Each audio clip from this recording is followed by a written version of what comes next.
A maioria das coisas que ele fala nessa carta aqui, nessas cartas aqui, são conselhos que está dando para Timóteo, que era pastor da igreja.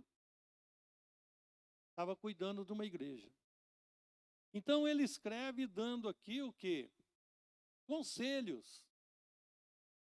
E os conselhos que eles estão dando aqui para Timóteo, sem sombra de dúvida nenhuma, serve também para mim e serve para você. Porque a palavra foi deixada para quê? Para que nós venhamos participar da palavra e que esta palavra e que a palavra ela venha introduzir no nosso coração e venha falar conosco. Então, nessa segunda carta de Paulo aqui a Timóteo, ele dá alguns conselhos para Timóteo. Antes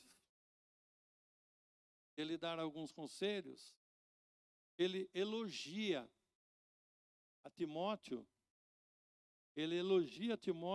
por ter uma fé sincera, por ter realmente fé. A Bíblia diz que a fé é o firme fundamento das coisas que a gente não vê, mas espera. Muitas vezes, quando se fala de Jesus, que ele vai voltar, que ele vai arrebatar a igreja, que vai isso, vai aquilo, a pessoa fica muitas vezes a pessoa fica meio assim, mas será que é? Será que não é? Como será que vai ser? O que será que vai acontecer? Então a pessoa muitas vezes não tem aquela fé firme, aquela fé segura nas coisas de Deus. Muitas vezes fica pensando, né? Será que vai ser assim mesmo que o meu irmão está falando? Será? Quando coloca essa palavra aí, será? Aí já surge aquela dúvida. E aqui, Paulo ele está elogiando Timóteo porque ele tinha uma fé firme, uma fé segura. Ele tinha uma fé ali sincera mesmo ali, ó. Ele cria naquilo que ele estava falando, que ele estava pregando, ele cria naquilo ali tudo. E o mais interessante de tudo aqui é que ele elogia Timóteo por ter uma fé sincera e não deixa de lembrar, veja bem, ó, não deixa de lembrar o exemplo que ele teve.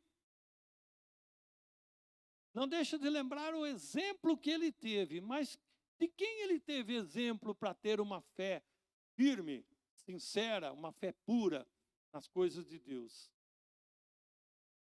Diz a palavra de Deus que Timóteo, ele era filho de uma mulher chamada Eunice. E essa mulher, ela tinha uma fé tremenda, uma fé pura, uma fé santa no Senhor Jesus. E diz também que não era só ela que tinha essa fé pura, essa fé santa. A avó dele também, chamada Loide. Então, veja que interessante. A avó dele tinha uma fé na palavra de Deus, tinha uma fé no Senhor. Depois fala que a mãe dele também teve uma fé sincera, uma fé ali no Senhor. E ele seguiu o exemplo da avó e da mãe. E ele teve aquele momento ali, ele teve aquele momento ali. Então Paulo está lembrando aqui da fé sincera que ele tinha, lembrando também da sua avó Loide e da sua mãe Eunice. Se você ler aqui o capítulo, o livro de Timóteo, você vai ver que é coisa tremenda, é coisa muito linda. Tem muito ensinamento nesse livro para mim e para você. O primeiro ensinamento que a gente vê aqui, a primeira coisa que a gente vê aqui, é o exemplo que ele teve na casa dele. Qual o exemplo que o teu filho tem na tua casa? Aqui está falando que Timóteo, ele tinha uma fé sincera, porque ele teve exemplo na casa dele, da mãe dele e da avó dele. Eu tenho visto aqui que a irmã aqui, a irmã Osnilda, muitas vezes a mãe do Lemãozinho não está aqui. Mas muitas vezes a mãe dele não está aqui, ela cata o Lemãozinho lá e traz para a igreja.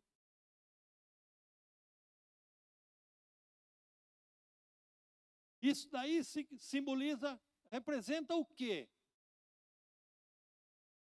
Representa que esse menino ele vai ter, se ele seguir o exemplo da avó, ele vai ter uma fé pura, uma fé sincera lá na frente.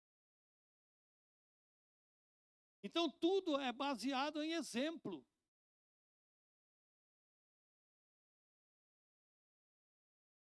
Aí Paulo aqui ele começa a aconselhar. Um dos conselhos também que ele dá aqui para Timóteo é o seguinte, muito interessante isso. Paulo aconselha ele a conservar o dom que ele recebeu. Dom que ele recebeu.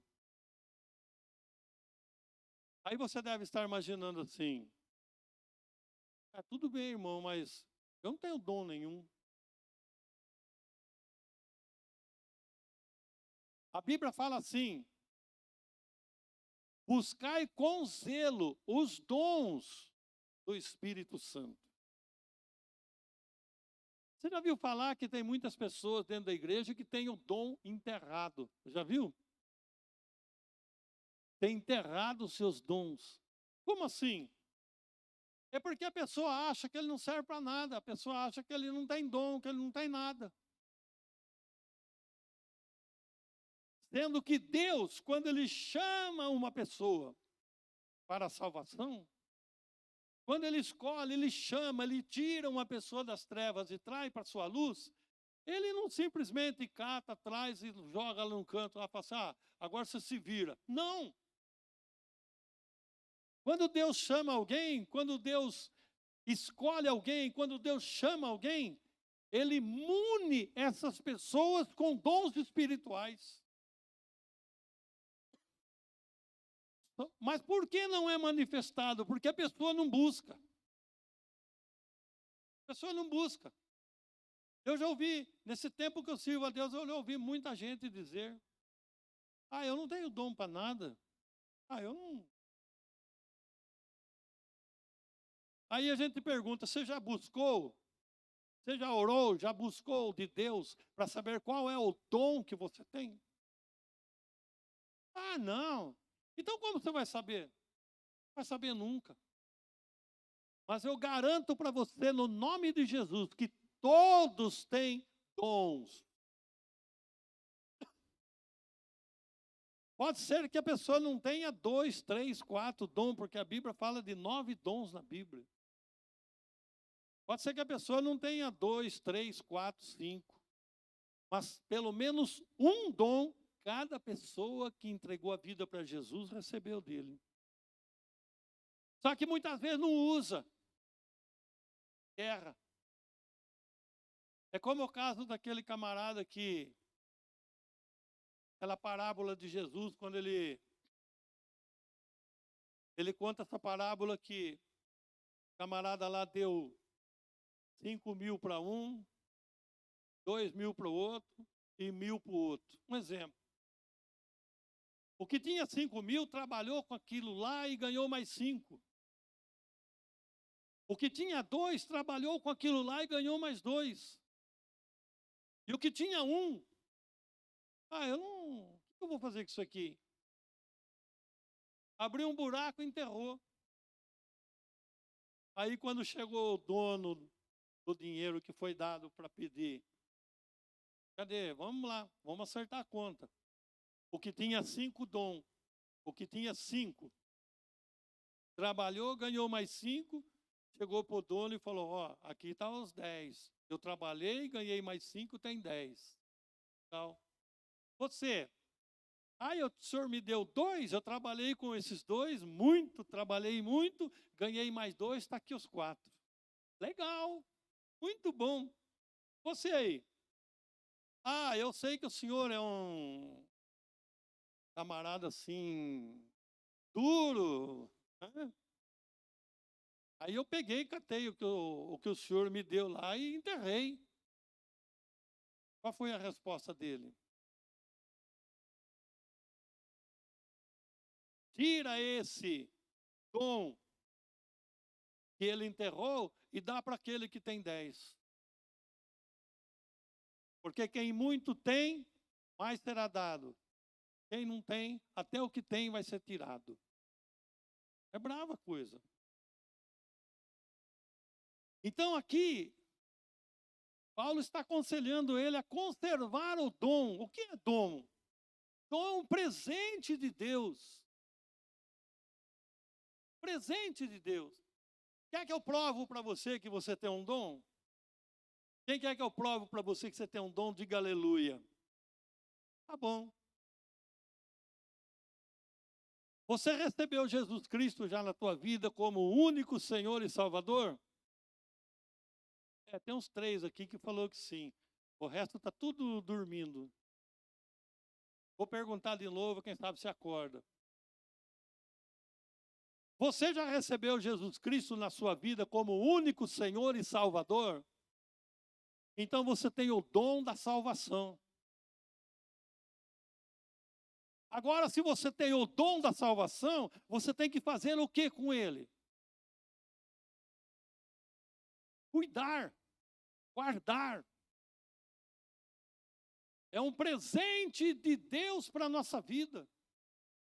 A salvação é um presente de Deus para mim e para você, então nós temos que cuidar, zelar, guardar. Não é largar de qualquer jeito.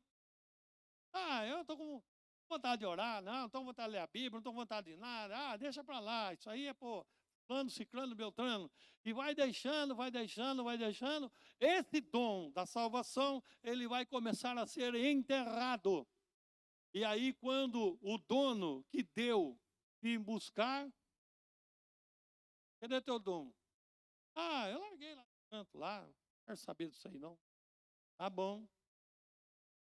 Você já sabe para onde você vai, né? Não precisa nem ficar falando. Isso aqui é coisa brava, irmãos. Isso aqui é ensinamento bravo que Paulo está dando aqui para mim e para você. É bom refletir muito bem nisso aí. Paulo aqui, no livro, eu não vou ler não, mas só vou contar aqui. Paulo lembra aqui que Figelo e Hermógenes abandonou ele. Largou ele. E nem saber. Esses 2 camaradas aí, nome até meio complicado de falar, Figelo e Hermógenes. Esses 2 trabalhavam junto com Paulo, ajudava Paulo. Mas de repente, largou tudo, abandonou tudo. Eu não quero mais. E Paulo está falando isso aí. E quando ele fala desses 2 aí que abandonou ele, aí ele elogia Onésimo. Por quê? Onésimo ajudou muito ele no ministério e foi até visitar ele na prisão em Roma. Depois você confere lá na Bíblia. Então ele foi visitar até Paulo em Roma, na cadeia. Esse Onésimo é totalmente ao contrário de quem? De Figelo e Hermógenes. Esses 2 falou, como muitas vezes hoje na igreja tem muitas pessoas que fazem assim. Sabe o que acontece? Sabe, irmão? Para mim não está dando mais, não. Para mim, acho que chega. Desculpa a expressão, estou com o saco cheio já de ficar indo na igreja. Vai. Eu estou enjoado disso. E muitas vezes, o que acontece? Abandona, larga. Tem muitas pessoas que muitas vezes têm oportunidade de fazer as coisas, não faz, larga. Agora já o caso aqui de Onésimo, ele ajudou Paulo. Ele ajudou Paulo, ele foi visitar ele na cadeia, ajudou no ministério, fez tanta coisa para ajudar. Entendeu? Então aqui ficou o quê? 2-1.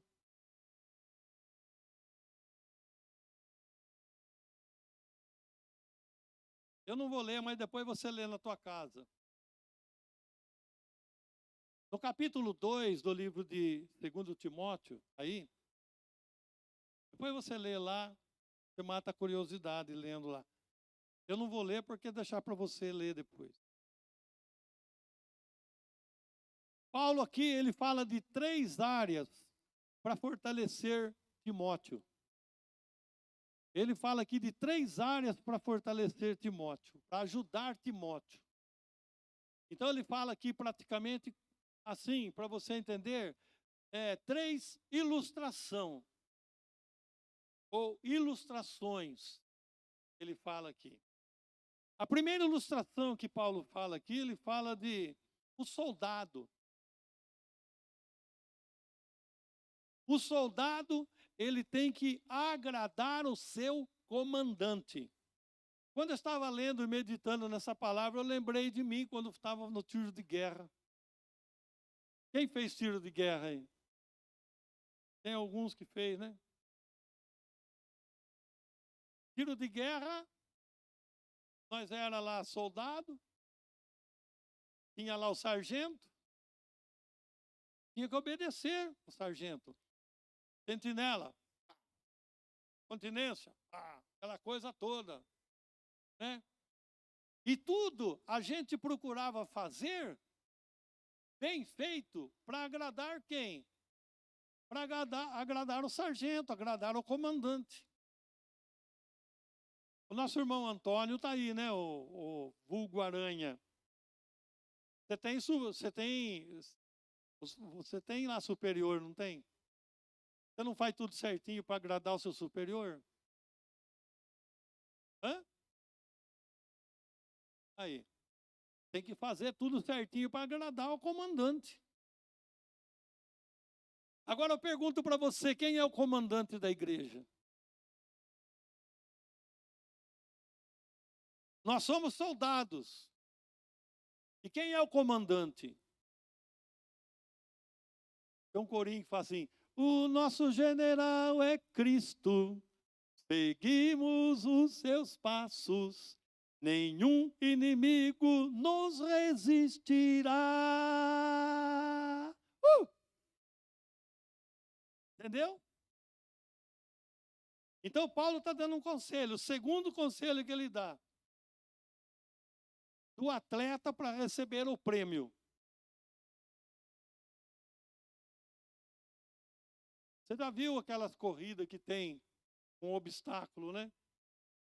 Eu estava assistindo um dia, aquele lá o camarada tropeçou foi pular aquele obstáculo, tropeçou, caiu de boca. Coitado.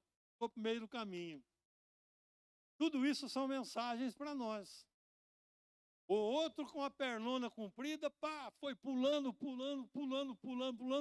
chegou lá na frente, recebeu o prêmio. E o outro foi pular lá o obstáculo, lá, tropeçou no obstáculo, caiu de boca.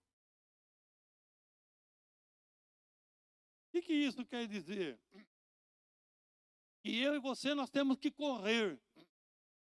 Correr, atravessar os obstáculos dessa vida e lutar para chegar lá no final. Quando nós chegarmos lá no final, nós vamos receber a coroa da vitória. Está entendendo? E o terceiro que ele fala aqui é do agricultor. O terceiro exemplo que ele dá é do agricultor, o lavrador, que recebe o fruto da colheita. Ele tem que ser o primeiro a receber o fruto da colheita. Plantou, cresceu, deu fruto, ele é o primeiro de pegar. Agora eu escrevi aqui para encerrar, olha. Hoje, Vamos falar lá atrás, vamos falar hoje. Hoje, nós temos que agradar o nosso comandante, que é Jesus, e se esforçar como atleta, esperando o arrebatamento da igreja, e ser digno do reino na colheita dos santos. As 3 coisas que Paulo fala aqui, dando exemplo e ensinando a Timóteo, eu e você nós estamos sendo ensinados nessa noite pela palavra. Que Deus possa continuar falando no teu coração em nome de Jesus. Fecha os olhos, vou orar por você. Querido, amado, santo e poderoso Pai, o nosso muito obrigado.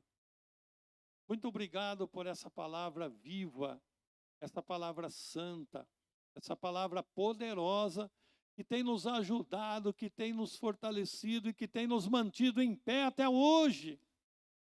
É por causa da tua palavra, Senhor. Abençoa cada coração que aqui está. Que o Senhor continue falando profundamente em cada vida. Em nome de Jesus, eu peço e te agradeço. Amém. Se Deus falou com você, levante as mãos, dá glória a Deus e aplaude Ele.